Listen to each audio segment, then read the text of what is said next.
Hi, everybody. Wow, it is so great to be back here at the SAG-AFTRA Foundation. I feel like I literally live 3 blocks from here. I moved here just so I could be by the SAG-AFTRA Foundation. I love coming here. What did you think of Freaks? Thanks so much for being here for tonight's special screening. Let's welcome to the stage casting director Lisa London.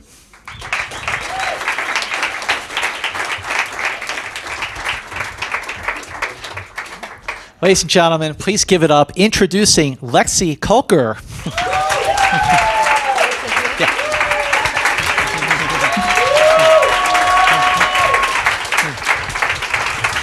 And ladies and gentlemen, please welcome to the stage the one and only, the great, the multi-talented Emile Hirsch.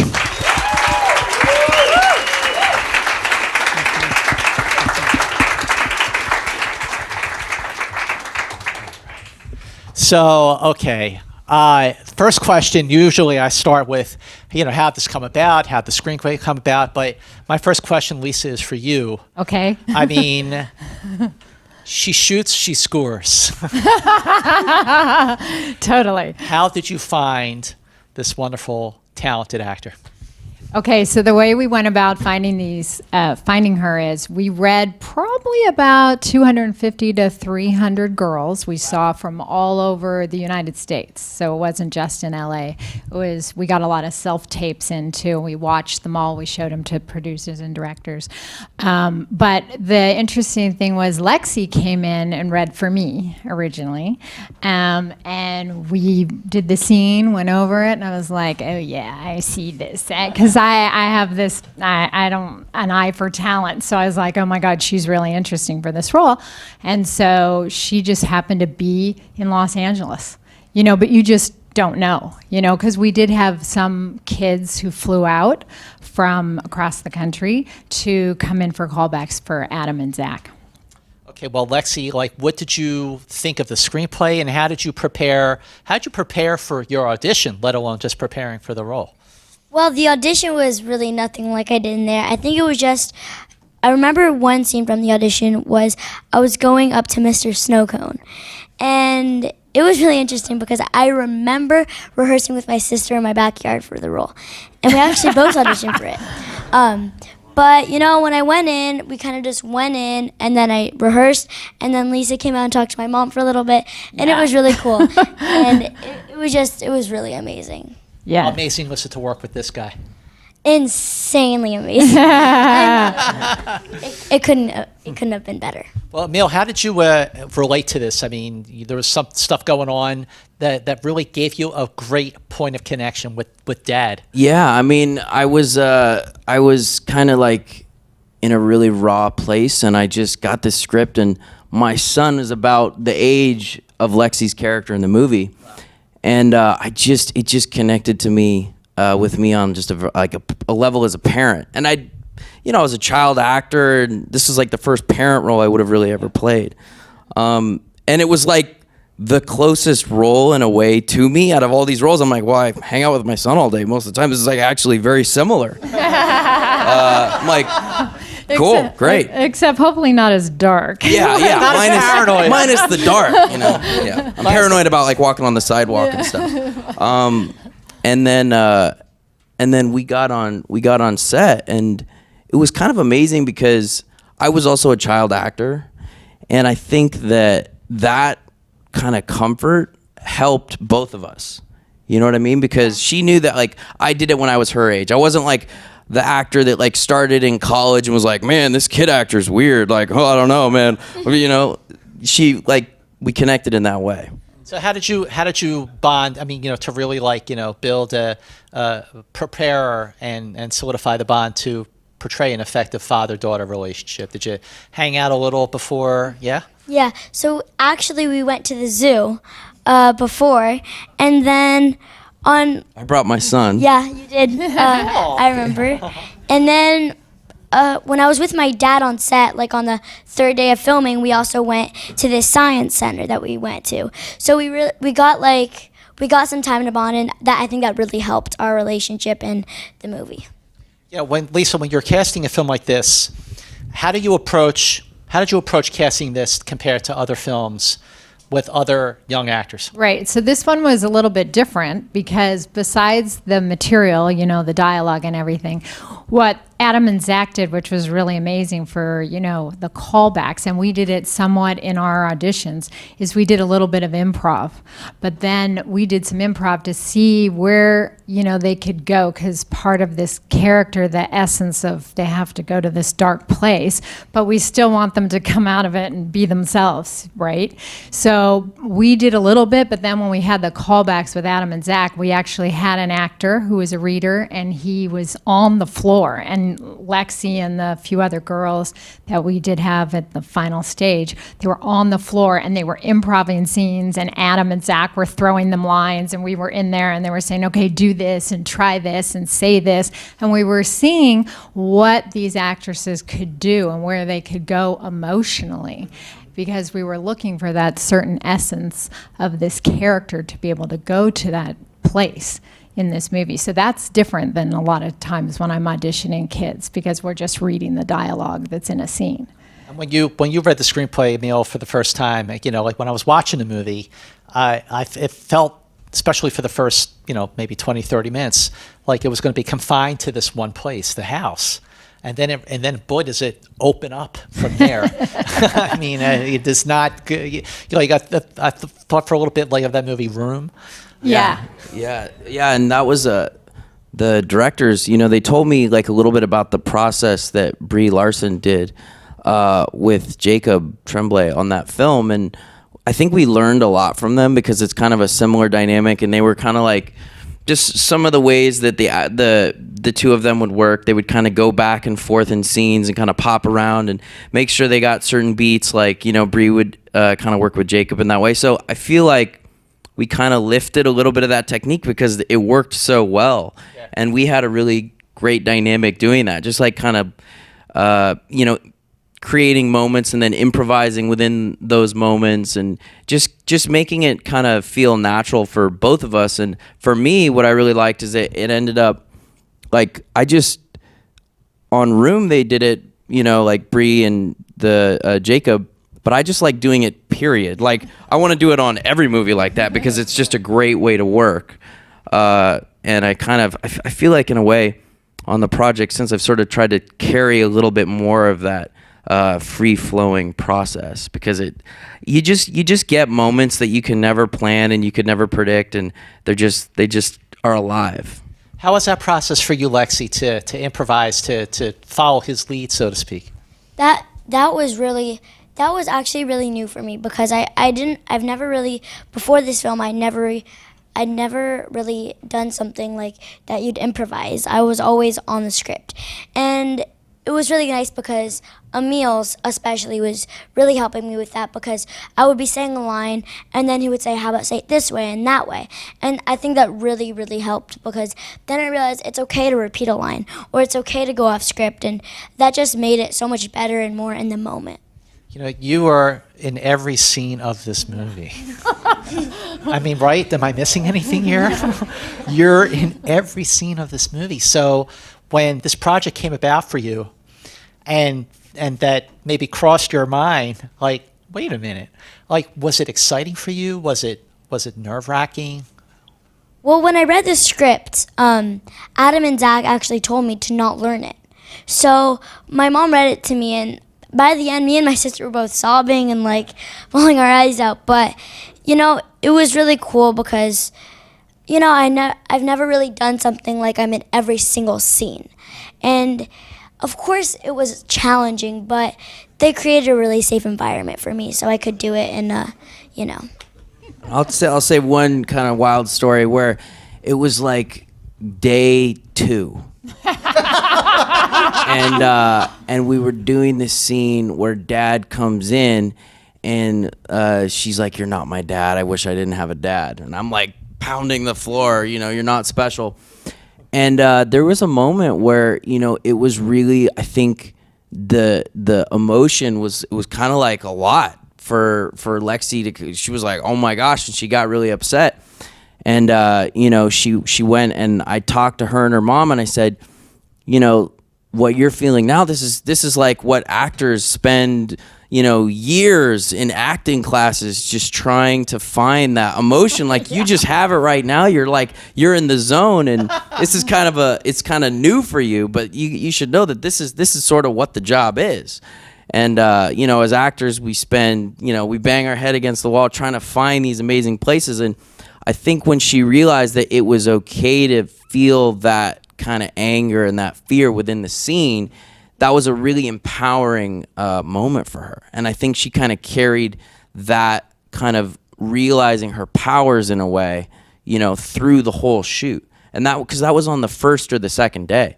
But right when that happened, it was kind of a defining moment for our relationship too, because she could see that I was like, yo, I was a child actor too. Like, I know exactly where you're at right now, exactly how you feel. Like, I went through the same thing, and so I had a little bit of credibility, which, again, if I had like found it after grad school, there's nothing to stand on. Oh, right. Lexy, when Emile's talking about that process, on the second day, like, how long did it into the filming process of this movie did you start to feel, I got this, So I think it was honestly in that moment when he was talking to me, because then I realized, like, if I'm feeling like that, it just embrace it in the scene. Like, it's okay to actually have tears in the scene. You don't have to hold them back. And then I realized it's okay if I mess up a line. We can always redo it. And like I said, they all created a really safe environment for me. So when we would have to do something intense, I would just go into it, and then it would be over like that.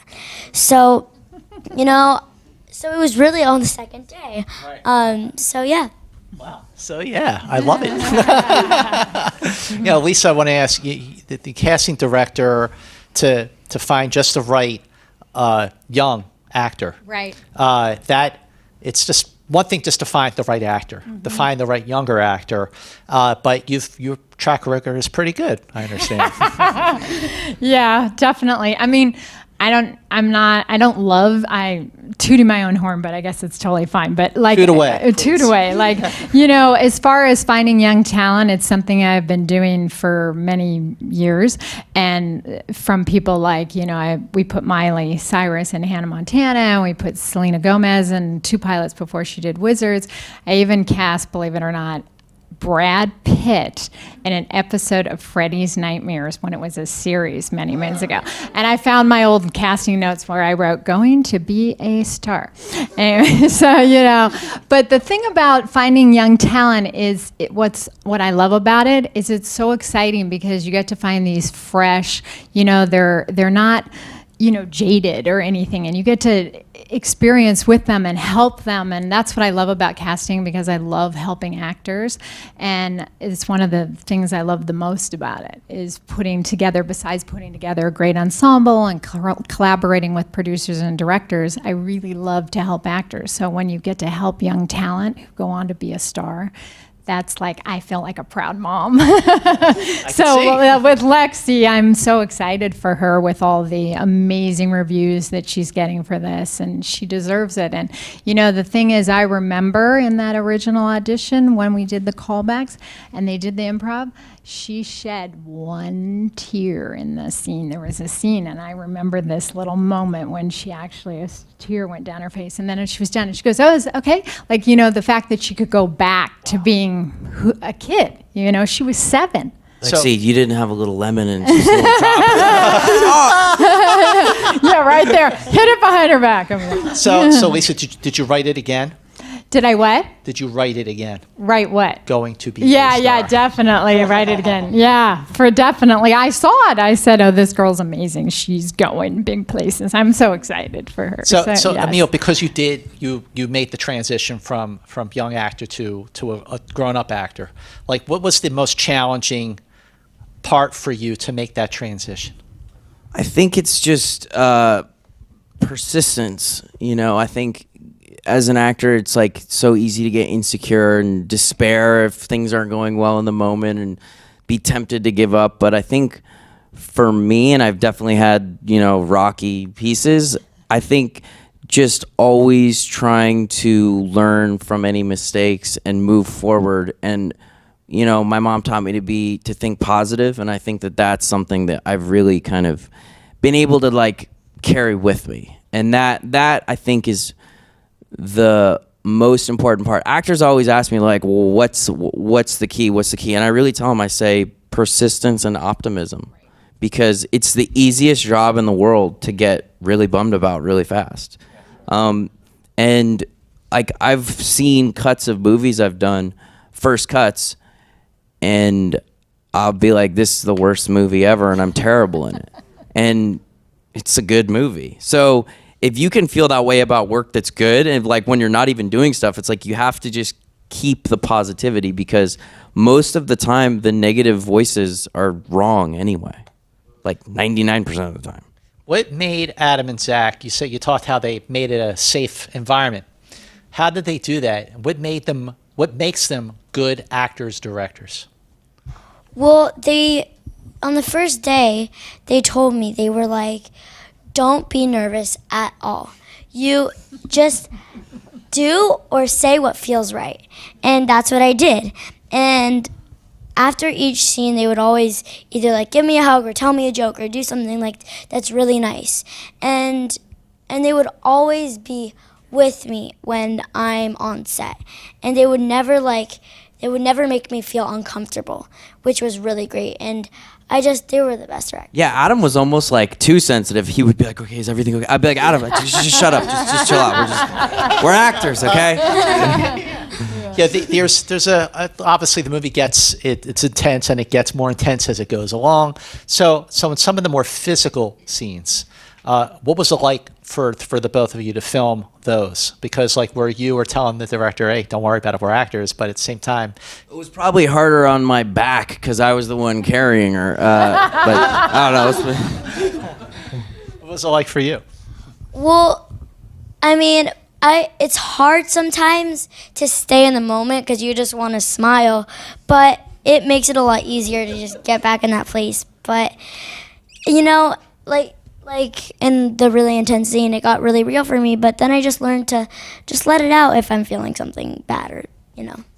What made you want to become an actor? Actually, my sister, because she was an actor a few years before me. Same with me. Really? Wow. But, you know, and she just... Wait, her sister or your sister? That's my sister. But she just gave me so much great advice, and, you know, here I am today because of her. Your sister too, huh? Yeah, my sister was the one that was originally interested. I watched my sister play Juliet in the high school play. She was Alice in Wonderland. She was really good. Okay, who was your favorite actor, actress? Or you could list a few, not just one. Lady Gaga, Rami Malek, and... Yeah, Emile Hirsch. Exactly. Oh, score! This is like borderline trick question territory. Okay. With the exception of the people in the room, who was your favorite actor, actress, especially people that you've worked with over the years? Yeah. I think, you know, the first film I worked on, Jodie Foster was in, and that was the first time I had worked with an Oscar winner, and just seeing her process. And I remember at that point I was really like, I gotta learn my lines like so carefully and blah blah blah. And Jodie was playing a nun in this movie, and she I saw her kind of holding the sides and kind of mumbling, and she had a peg leg in the movie, and she was kind of going back and forth, and then she looked at me and she's like, just learn them in the morning. And I was like, learn the lines in the morning? She was like, yeah. She's like, it's better. And I was like, better? I kind of don't do that, to be honest, but the idea that there is some wisdom to that. Do all your research as an actor for it, but keep it as fresh as you can, because there is such a temptation to try to attain perfection that we have as actors, where we're like, I gotta get it just like this.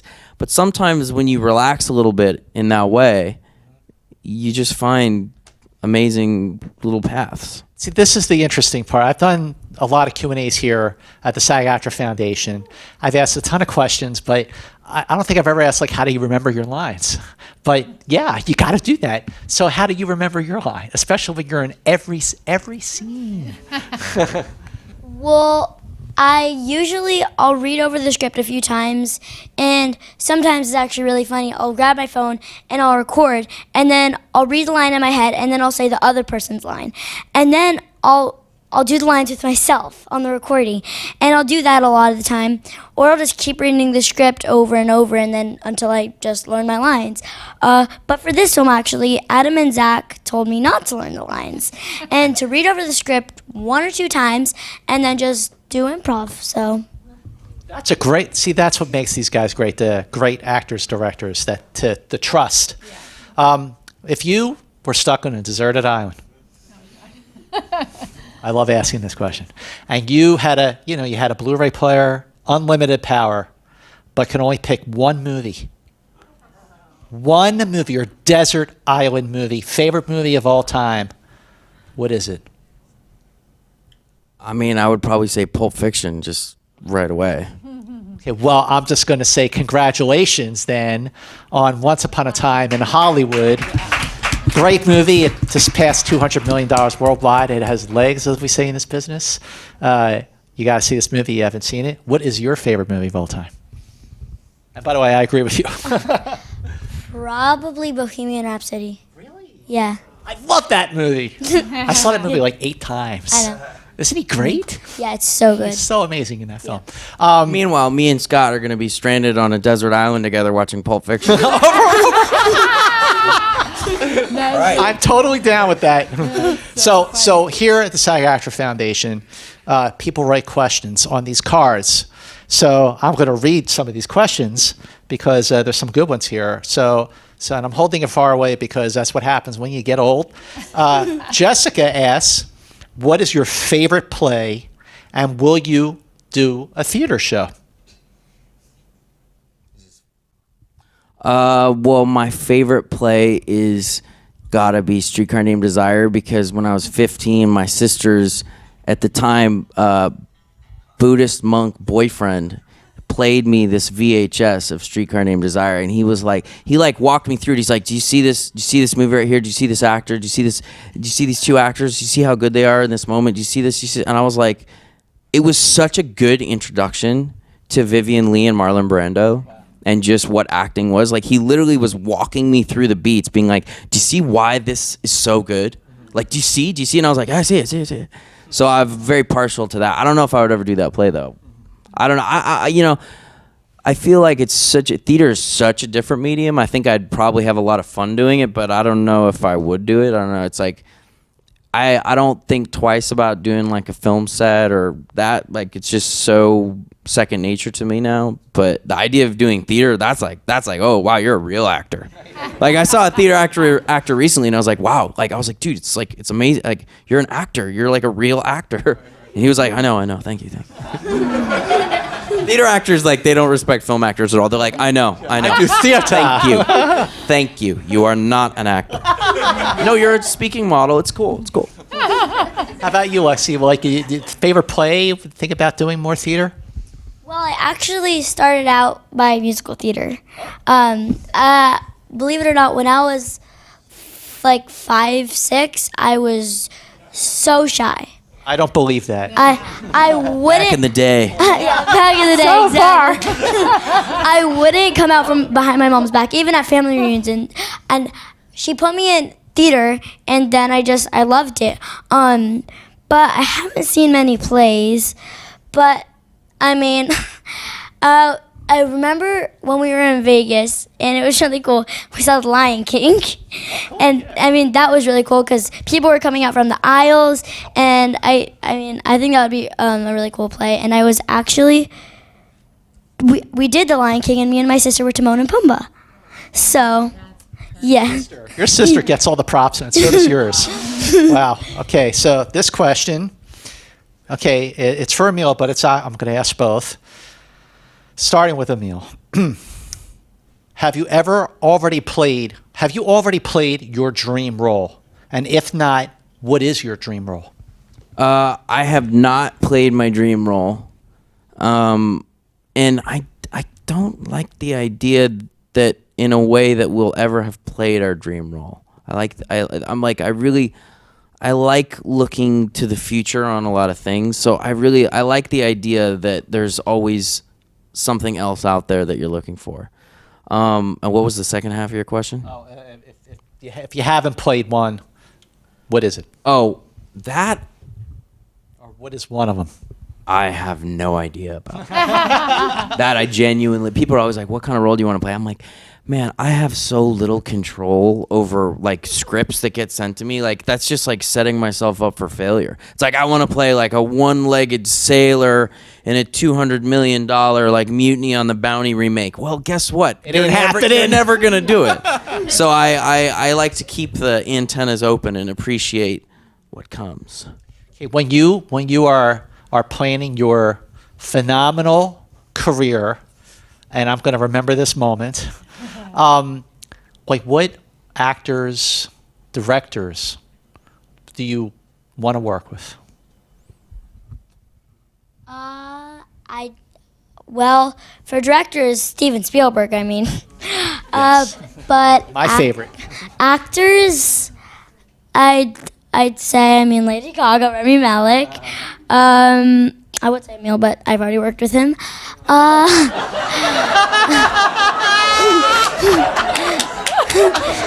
Money's on the counter. I want to work with my sister. I've never worked with my sister, so.